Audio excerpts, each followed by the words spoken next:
Hai Sobat Atax, kembali lagi dengan saya Purwodenugro di channel YouTube channel kita Atax Indonesia. Pada kesempatan kali ini kita akan bahas 3 kesalahan yang sering dilakukan oleh wajib pajak ketika melaporkan SPT tahunan pribadi, baik secara pisah harta maupun secara KK atau kepala keluarga.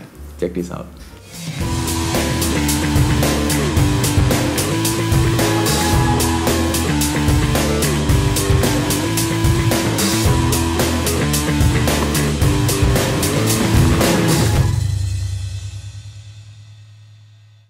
Nah, seperti yang kita ketahui nih, kalau kita memilih untuk melakukan pelaporan NPP secara KK alias kepala keluarga, hal-hal yang sering dilupakan oleh wajib pajak adalah yang pertama, wajib pajak ketika mendapatkan bukti potong dari istri 1721A1 dalam kondisi istri ini bekerja di satu pemberi kerja ya.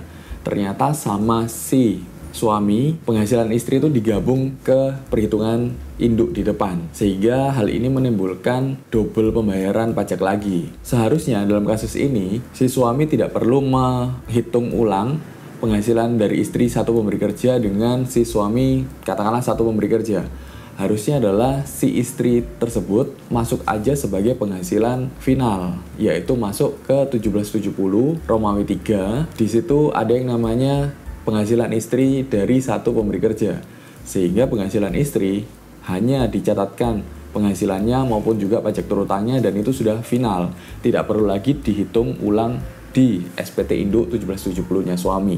Kesalahan yang kedua, ketika wajib pajak itu melakukan pisah harta ataupun memilih terpisah, ternyata pembayarannya itu adalah hasil dari perhitungan kepala keluarga dan itu adalah salah kaprah. Sebenarnya kalau kita memilih pisah harta maupun memilih terpisah, perhitungannya itu berbeda dengan kakak yang tadi.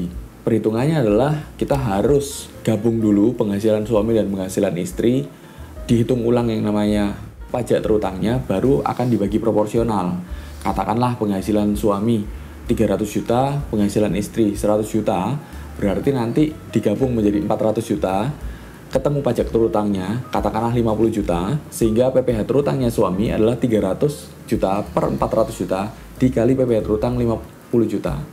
Begitu pula istri, yaitu 100 juta per 400 juta dikali PPh terutang 50 juta. Sehingga si suami akan membayarkan dan melaporkan SPT-nya sendiri dan juga si istri akan membayarkan dan melaporkan SPT-nya sendiri.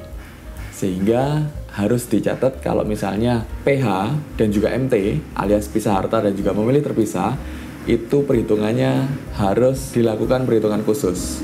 Dan itu ada namanya lampiran tersendiri. Dan lampiran tersendiri itu wajib untuk disertakan dalam pelaporan SPT tahunan pisah harta maupun memilih terpisah. Yang ketiga adalah ketika si suami dan juga si istri ini sudah menikah, tetapi masih mempertahankan NPWP-nya masing-masing, secara aturan ini akan dianggap sama kantor pajak itu menjalankan kewajiban pelaporan yaitu MT alias memilih terpisah. Tetapi wajib pajak si suami dan si istri tersebut tidak melakukan perhitungan MT, tetapi ya melaporkan dan membayarkan seolah-olah seperti mereka itu sebelum menikah.